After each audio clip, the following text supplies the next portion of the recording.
দেখবেন এই কথাটা তো বারবার বলা হয় যে আমরা যখনই কোনো এক্সপেরিমেন্ট করি সবটা যেন ভালো করে বুঝে শুনে করি, কারণ যে কোনো সময় কিন্তু হিতে বিপরীত হতে পারে। কিন্তু এক্সপেরিমেন্ট যদি অজানা বা অচেনা কোনো ব্যাপার নিয়ে হয় তাহলে কিন্তু রিস্ক আরও অনেকটাই বেড়ে যায়। নমস্কার, আমি জো, আশা করি সবাই খুব ভালো আছেন। আর আজ আমি প্রথমেই আপনাদের শোনাবো এই এক্সপেরিমেন্ট নিয়ে একটা অভিজ্ঞতা। রাজ এমন কি এক্সপেরিমেন্ট করতে গেছিল যাতে হিতে বিপরীত হয়, আর তার সাথেই শোনাবো রিয়ার জীবনে ঘটে যাওয়া একটা অভিজ্ঞতা, যেখানে রিয়ার বান্ধবীর সাথে এমন কি ঘটনা ঘটেছিল যার এফেক্ট পড়েছিল রিয়ার জীবনে। চলুন আর কথা বাড়াচ্ছি না, সোজা চলে যাচ্ছি আজকের অভিজ্ঞতায়। আমি রাজ বিশ্বাস, আলিপুরদুয়ার থেকে লিখছি। আমি বেশ কিছুদিন হলো তোমার গল্প শুনছি। সত্যি বলতে ভূতের বানানো গল্পে আমার কোনোদিনই তেমন আগ্রহ ছিল না। ছোট থেকেই এই ভূতের গল্পের চেয়ে ভূতের অভিজ্ঞতা শুনতে আমার বেশি ভালো লাগতো। ছোট থেকেই এই ভূত সংক্রান্ত বিষয়ে আমার প্রচুর আগ্রহ, এবং এই আগ্রহের দরুন আমি বিভিন্ন রকম রিসার্চ গবেষণা করে যাচ্ছি। আজ আমার বয়স 25 বছর। এখনও আমি সেই রিসার্চ অব্যাহত রেখেছি। ভূত এবং এই বিষয়ে অগাধ আগ্রহের জন্য আমি বারবার ছুটে গেছি বিভিন্ন জায়গায় এই ভূতের অস্তিত্ব অনুভব করতে। তেমনভাবে অস্তিত্ব অনুভব করার সুযোগ আমার জীবনে এখনো পর্যন্ত না ঘটলেও একটা অভিজ্ঞতার কথা আমি বলতে চাই, যেটা আমার সাথেই হয়েছিল। ভালো লাগলে এই অভিজ্ঞতাটি অবশ্যই শুনিও।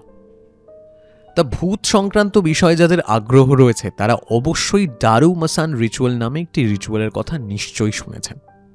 প্রথমেই বলে রাখি, এই সমস্ত ভৌতিক রিচুয়াল সম্পর্কে জানতে এবং সেগুলো অ্যাপ্লাই করতে আমার বরাবরই খুব ভালো লাগে। তা একদিন রাতে আমার ঘুম ভাঙে ওই 1:30-2টোর মধ্যে। তো এত রাতে ঘুম থেকে উঠে আমি টয়লেট করার জন্য ঘর থেকে বেরোই। আমি ঘর থেকে বেরিয়ে সামনের ছোট করিডোর পার হয়ে হাতের বাঁ দিকে আমাদের দুখানা টয়লেট, তার একটাই ঢুকে যাই। বলে রাখা ভালো, আমাদের দুটো টয়লেট পাশাপাশি একসাথে লাগানো, মানে একটা দেয়ালের দুপাশে দুটো টয়লেট।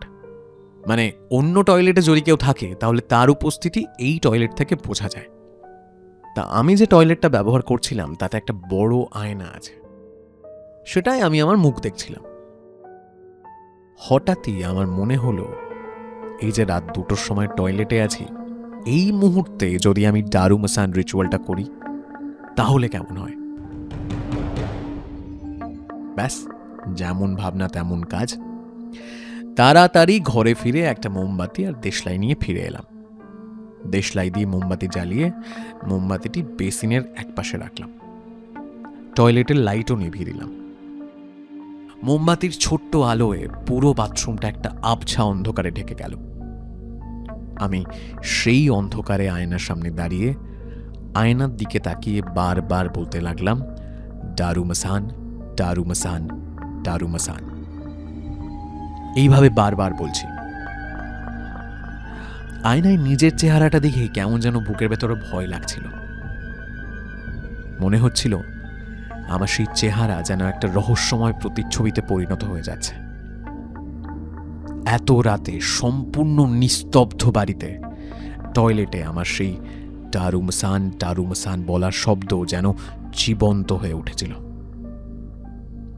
সত্যি বলছি, ভয় লাগছিল, প্রচণ্ড ভয় লাগছিল। নিজের বাড়িতে নিজের টয়লেটে এই রকম ভয় আমি আগে কখনো পাইনি। হঠাৎ করেই শুনতে পেলাম জল পড়ার শব্দ। শব্দটি শুনে নিজের কথা থামিয়ে 2 সেকেন্ড ভালো মতো শোনার চেষ্টা করলাম। শুনলাম ঠিক পাশের টয়লেটের বেসিন থেকে জল পড়ার শব্দ। 1 সেকেন্ডের জন্য ভাবলাম হয়তো বাবা বাথরুমে আসছে। এবার এই অবস্থায় যদি বাবা টয়লেটের মধ্যে আমার এইসব রিচুয়াল করতে শোনে তাহলে আর রক্ষে নেই।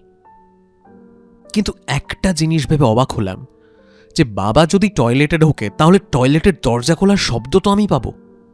আর তাছাড়া করিডোরের দরজাটি আমি চাপিয়ে রেখে এসেছি, আসতে হলে সেটা খুলেই টয়লেটে আসতে হবে। কই, আমি তো কোনো আওয়াজ পেলাম না। তখনও কিন্তু পাশের বাথরুম থেকে অনবরত বেসিনে জল পড়ার শব্দ পাচ্ছি আমি। বিশ্বাস করুন, তখন আর অন্য কিছু ভাবার মতো অবস্থায় ছিলাম না। প্রচণ্ড ভয়ে আমি আতঙ্কগ্রস্ত হয়ে পড়ি। কোনো রকমের টয়লেটের মোমবাতি নিভিয়ে আমি টয়লেট থেকে দৌড়ে নিজের ঘরে এসে ঢুকে পড়ি। ঘরে ঢুকে সোজা বিছানায় শুয়ে পড়ি। শুয়ে শুয়ে ভাবতে থাকি সেই জল পড়া শব্দটির কথা। বারবার নিজেকে প্রশ্ন করছিলাম, আমি কি ঠিক শুনেছি? সেটা কি সত্যিই জল পড়ার শব্দ ছিল? আর জল পড়ার শব্দ হলেও কি সেটা আমাদের পাশের টয়লেটেরই আওয়াজ ছিল, নাকি পাশের বাড়ির কোনো নালা থেকে জল পড়ছিল আর সেই শব্দকেই আমি পাশের টয়লেটের জল পড়ার শব্দ ভেবে ভয় পেয়েছি? এসব নানান জিনিস মাথার মধ্যে ঘুরছিল, কোনোভাবেই ঘুম আসছিল না। আমার ঘরের পাশেই বাবা মার ঘর। কিছুক্ষণ পর বাবা মার ঘর থেকে কে উঠেছে আওয়াজ পেলাম। পায়ের আওয়াজ ও দরজা খোলার আওয়াজ শুনে বুঝলাম যে নিশ্চয়ই বাবা উঠেছে। অন্ধকারে সেদিন যেন আমার ইন্দ্রিয় একটু বেশি সজাগ হয়ে উঠেছিল। ছোট ছোট শব্দগুলোও যেন শুনতে পাচ্ছিলাম আর অনুভব করতে পারছিলাম। তবে যাই হোক, বাবা উঠেছে বুঝতে পেরে মনের মধ্যে একটু সাহস পেলাম এবং ভাবলাম, ঠিক আছে, যা হয়েছে হয়েছে, পাশ পেটে ঘুমিয়ে পড়ার চেষ্টা করি। কিছুক্ষণ পর বাবা আমার রুমে এসে আমায় বলল, কিরে বাবু, তুই টয়লেটে গেছিলি, টয়লেটের বেসিন খুলে চলে এসছিস, জল পড়ে তো ভেসে যাচ্ছিল, আমি বন্ধ করলাম। এতটা কেয়ারলেস হলে হয়? ট্যাঙ্কের সব জল তো মনে হয় শেষ হয়ে গেল। কথাটা শুনেই আমার বুকের ভেতরটা কেমন যেন করে উঠল। আমি কোনো উত্তরই দিলাম না, কারণ আমি টয়লেটে গেছিলাম ঠিকই, কিন্তু বেসিন আমি ব্যবহার করিনি।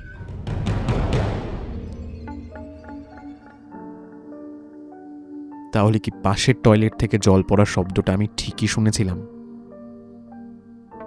প্রচন্ড ভয় পেয়ে গেলাম। ভগবানের নাম স্মরণ করতে থাকলাম আর ভগবানকে বলতে লাগলাম, ভগবান এ যাত্রায় বাঁচিয়ে দাও, আমি এমন কাজ আর জীবনে করব না, ভূত ভৌতিক সমস্ত কর্মকাণ্ড আমি ছেড়ে দেব। এভাবেই ভয়ে ভয়ে শুয়ে আছি, ঘুমানোর চেষ্টা করছি, কিন্তু ঘুম কোনোভাবেই আসছে না। অনেকক্ষণ পর একটু তন্দ্রাভাবে এসছিল, কিন্তু হঠাৎ করেই আবার ঘুমটা ভেঙে যায়। অনুভব করলাম যেন আমার সারা শরীর শক্ত হয়ে আছে, আমি একদম নড়াচড়া করতে পারছি না। আমি ওপর হয়ে শুয়েছিলাম। আমি আমি আমার হাত দুটো ওঠানোর চেষ্টা করলাম, কিন্তু কোনোভাবেই পারলাম না। শরীরের কোনো অংশই যেন কাজ করছে না,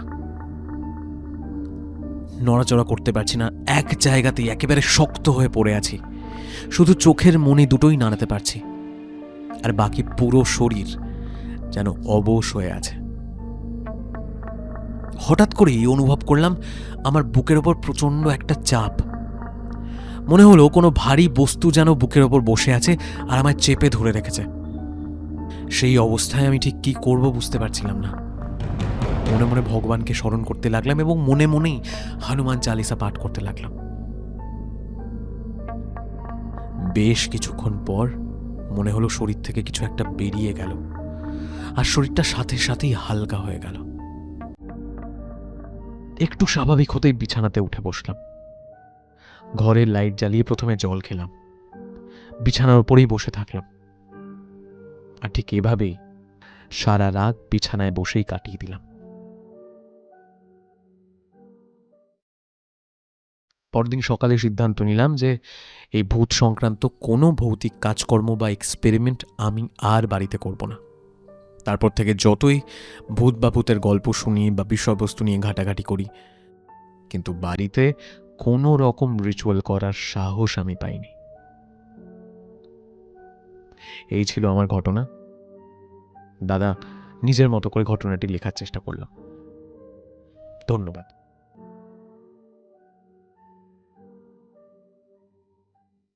শুনলেন আজকের প্রথম অভিজ্ঞতা। দেখবেন আমরা সবাই কিন্তু কৌতূহল বশে মাঝে মাঝে এমন কিছু কাজ করে ফেলি, তারপর আমাদের সাথে যদি অদ্ভুত কোনো ঘটনা ঘটে যায়, সেইটা কিন্তু বড্ড চাপের। এই ক্ষেত্রে রাজের সাথে যা ঘটেছিল, এবার সেটা কি সত্যি মনের ভুল ছিল নাকি অন্য কোনো এন্টিটি, একটা প্রশ্ন কিন্তু মনের মধ্যে থেকেই যায়। আমি তো কখনোই চাইবো না যে আমার সাথে এরকম হোক, অ্যান্ড আই এম শিওর আপনিও হয়তো চাইবেন না।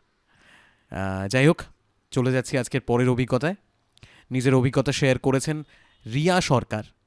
তিনি থাকেন বালুরঘাটে এবং ওনার সাথেও সিমিলার একটা ঘটনা ঘটেছিল। কী ঘটেছিল চলুন ওনার মুখ থেকেই শুনে নিই।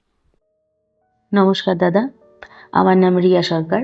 আমি জেলা দক্ষিণ দিনাজপুরের একটি ছোট্ট শহর বালুরঘাট সেখানে বসবাস করি এবং সেখান থেকেই আমি আজকে আপনাদের সকলের সামনে আমার জীবনে ঘটে যাওয়া একটি ভৌতিক ঘটনা শেয়ার করতে চাই। এই নতুন বছর মানে 2024 সালেরই এই ঘটনাটি আমার জীবনে ঘটে এবং প্রচণ্ড ভয় পেয়েছিলাম আমি, এটা বাস্তব কথা, এবং আশা করছি আপনারা যদি সকলে আমার এই ঘটনাটি শোনেন তবে আপনাদেরও ভয় লাগবে। তো দিনটি ছিল 12ই জানুয়ারি, এই 2024 সালেরই 12ই জানুয়ারিতে আমার এক খুবই কাছের বান্ধবী মারা যায়। সে সুইসাইড অ্যাটেম্প্ট করে, সে গলায় দড়ি দিয়ে মারা যায়। তো তার সঙ্গে পরিচয় ছিল আমার কেমন করে বলি, সেটা হচ্ছে আমাদের দক্ষিণ দিনাজপুর জেলাতেই তপন নামে একটি জায়গা আছে, সেই জায়গাতে আমি আইটিআই সেক্টরে পড়াশোনা করছি। আমি মেকানিক্যাল ইঞ্জিনিয়ারিংয়ে ফিটার ট্রেড নিয়ে পড়াশোনা করছি এবং আমার সঙ্গে সেই বান্ধবীও ছিলেন এবং তার সঙ্গে পড়াশোনা চলতো, খুবই খুনসুটি হতো, একসঙ্গে আসা যাওয়া, খুবই ভালো সম্পর্ক ছিল। এবার মাঝে মধ্যে দেখতাম তার মন মেজাজ খুব খারাপ হয়ে থাকতো এবং সে একটি রিলেশনশিপে ছিল এবং সেই রিলেশনশিপে থাকার কারণে কোনো ঝামেলা হয়েছিল, যে কারণে সে সুইসাইড অ্যাটেম্প্ট করে। সেই সম্বন্ধে আমাদের কারোর কোনো রকম মানে ধারণাই ছিল না যে সেইভাবে নিজের জীবনটাকে ত্যাগ করবে, কেউ কোনোদিনও ভাবতে পারেনি। তো খুবই কষ্ট পেয়েছি অবশ্যই এই ঘটনা হওয়ার পর থেকে। তো সে মারা যাওয়ার পরে আমার সাথে কি ঘটেছে বা কেমন কি হয়েছে সেই সম্বন্ধে একটু জানাতে চাই। শুক্রবার সে দিনটি ছিল, মারা গেছিল। তো আমরা খবর পাই সোমবার, যেহেতু শুক্রবার এবং শুক্রবার পর্যন্তই আমাদের কলেজটা রানিং থাকতো, শনিবার রবিবার আমাদের কলেজটা পুরোপুরি বন্ধ থাকতো। আবার সপ্তাহে 5 দিন আর কি আমাদের কলেজটা হতো, সেটা হচ্ছে সোম থেকে শুক্র। তো শুক্রবারে মারা যায়, আমি সেটা জানতাম না, শনি রবিবারে কলেজ ছিল না। সোমবারে গিয়ে কলেজে গিয়ে তবে আমি জানতে পেরেছিলাম যে সে এরকম সুইসাইড অ্যাটেম্প্ট করেছে। তারপর তো পুরোপুরি কলেজ আমাদের বন্ধ করে দেওয়া হলো একদিনের জন্য। তো মঙ্গলবার মানে সোমবারের পরের দিন মঙ্গলবারে আমি যখন কলেজে আসি, একটি সময় আমার এক বান্ধবী, তার নাম আমি তুলছি না, আমি কারোর নামই বলছি না আমার নাম ছাড়া। তো এক বান্ধবী, আমাদের কলেজটা আসলে দোতলা, তো এবার ও দোতলায় আমাদের ট্রেড রুম ছিল। তো সেখানে আমার বান্ধবী, সে আমাকে কোনো কারণ বলল না, শুধু বলল চলো ওপরে যাব।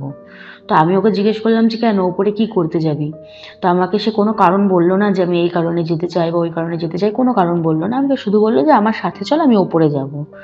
ঠিক আছে, আমি ওর কথা শুনে ওর সাথে গেলাম। এবার ঘটনাটা কি, যে বান্ধবীটা মারা গেছে, ওদের রুম আর আমাদের রুম, মানে আমি হচ্ছে ফিটার ট্রেড নিয়ে ইঞ্জিনিয়ারিং করছি আর সে ওয়েল্ডার ট্রেড নিয়ে ইঞ্জিনিয়ারিং করছে, তো আমাদের ট্রেড থিওরির রুম পুরোপুরি পাশাপাশি, ওপরতলা।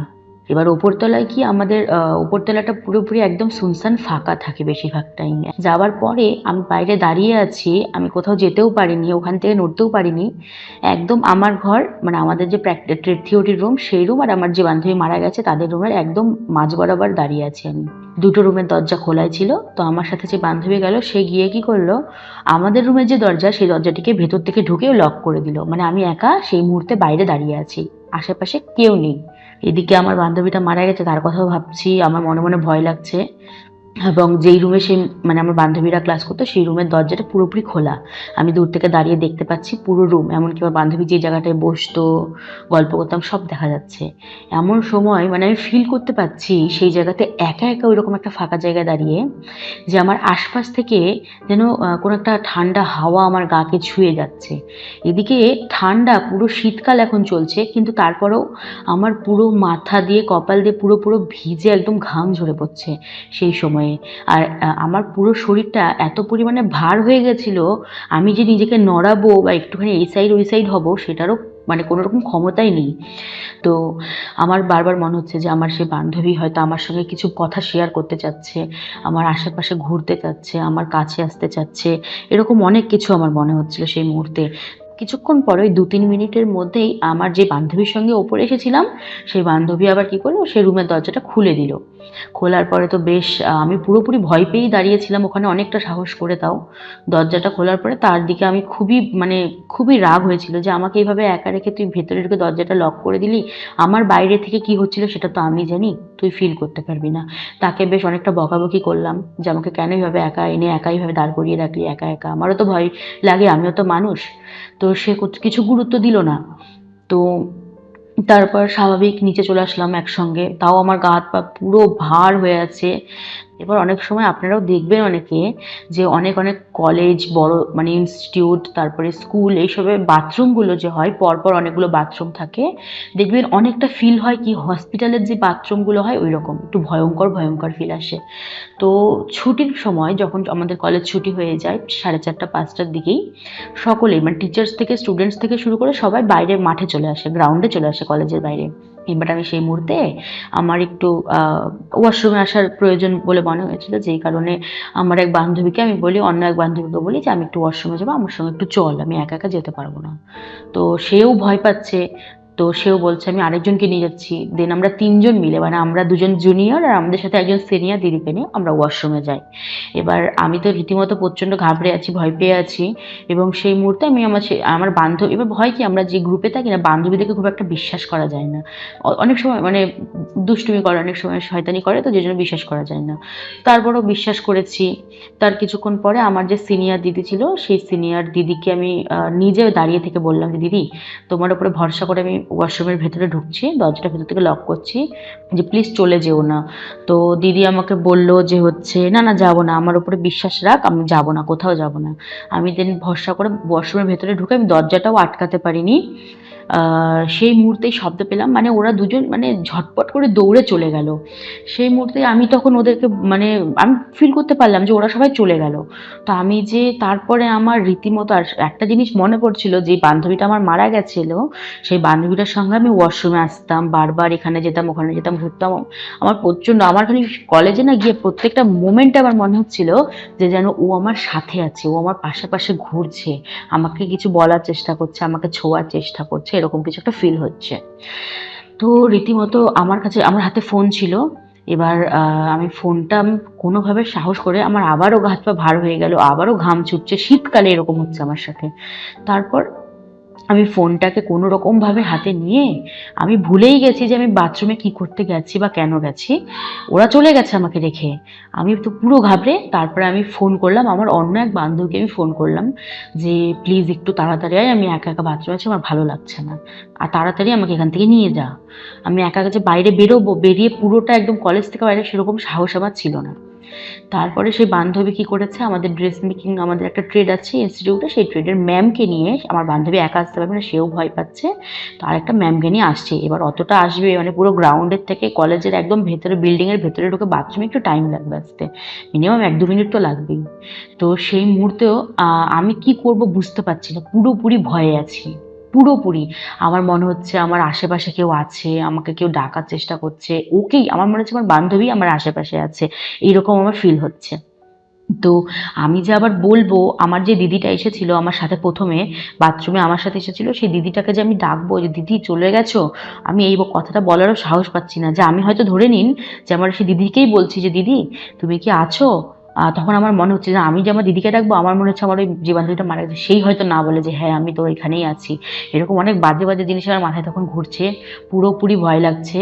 মানে আর একটা কথা বিশ্বাস করবেন না আপনারা কেউ বললে, বাথরুমে দাঁড়িয়েছিলাম, সেই মুহূর্তে বাথরুমের ভেতরে একটা সিঙ্ক আছে, একটা বেসিন আছে, জানি না বাথরুমে কোনো মানুষ ছিল না, শুধু আমি একা ছিলাম।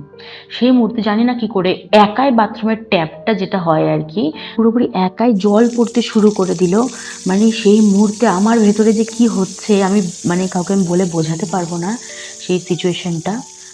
তার কিছুক্ষণের মধ্যেই মানে আমি ঠিক করে দাঁড়াতে পারছি না, আমার মনে হচ্ছে আমার হাত ধরে আছে কেউ, আমার মানে পুরো শরীরটাকে আটকে ধরে আছে, আমাকে বাইরে যেতে দিচ্ছে না। সেই কিছু মুহূর্তের মধ্যেই আমার সেই ম্যাম এবং আরেকটি বান্ধবী তারা বাথরুমে আসে এবং আমাকে সেখান থেকে নিয়ে যায়। পুরো ঘেমেছিলাম, ভয় পেয়েছিলাম, বাড়িতে এসে বাড়ির অনেককেই বলেছি সেই ঘটনাটা, বাড়ির সবাই অনেক কিছু বললো, অনেক রকমভাবে, মানে যেইভাবেই হোক এখন ভালো আছি। তাও মনে পড়ে, কিন্তু অতটা এখন আর ভয় বলে কিছু সেরকম মনে হয় না। কিন্তু আমার জীবনে ঘটে যাওয়া এটা যথেষ্ট, আমার কাছে যথেষ্ট বড় একটি ভৌতিক ঘটনা। আমি আশা করছি দাদা আপনি আমার এই ঘটনাটিকে সবার সামনে এক্সপোজ করবেন, আমার জায়গাটা একটু অন্তত বোঝার চেষ্টা করবে। তো ধন্যবাদ দাদা, আপনাকে এটা আমি জানাতে পেরেছি, অনেক অনেক ধন্যবাদ আপনাকে।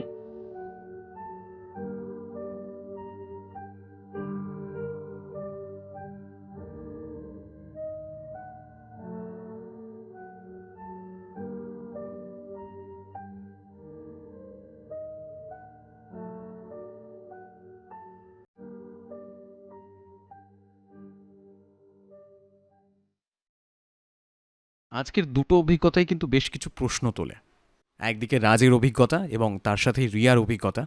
যদি আমরা ভাবতে চাই তাহলে ভাবতেই পারি রাজ যখন এই রিচুয়ালটা করছিল তার মনের মধ্যে ডেফিনেটলি কোথাও না কোথাও এই রকম তো একটা ব্যাপার ছিল যে কিছু একটা হয়তো হবে। ঠিক সেই রকমই রিয়ার ক্ষেত্রেও তার মনের মধ্যে তার ইনস্টিটিউটে এখনও পর্যন্ত তার বান্ধবী তার সাথেই আছে। আমরা যখন কোনো ব্যাপারের লজিক্যাল সলিউশন খুঁজে পাই না তখন সেটাকে আমরা মনের ভুল বলে ফেলি। এই ক্ষেত্রেও যদি আমি মনের ভুলই বলি তারপরেও কিন্তু প্রশ্ন থেকে যায় যে সত্যি কি তা মনের ভুল ছিল নাকি সত্যিই ছিল অজানা কোনো উপস্থিতি। আশা করি আপনাদেরও আজকে দুখানা অভিজ্ঞতা ভালো লেগেছে। যদি ভালো লাগে তাহলে নিজেদের ফিডব্যাক কিন্তু আমাদের সাথে শেয়ার করবেন। শেষে আবারও বলে রাখি, যদি আপনি আপনার অভিজ্ঞতা আমাদের সাথে শেয়ার করতে চান আমাদের মেইল করতে পারেন। আমাদের ইমেল অ্যাড্রেস storywithjoe@gmail.com। পাশাপাশি আমার সাথে কানেক্টেড থাকতে গেলে আপনারা কিন্তু আমায় খুঁজে পেয়ে যাবেন ইনস্টাগ্রামে এবং ফেসবুকে। আমাদের ফেসবুক পেজেও কিন্তু নিয়মিত এরমভাবেই অভিজ্ঞতা শোনানো হয়। সমস্ত লিঙ্ক দেয়া থাকবে ডেসক্রিপশনে। আর আবারও বলবো, যদি আপনি আমাদের কোনো এপিসোড মিস না করতে চান তাহলে সাবস্ক্রাইব করে নিতে পারেন। ধন্যবাদ। দেখা হচ্ছে পরের এপিসোডে।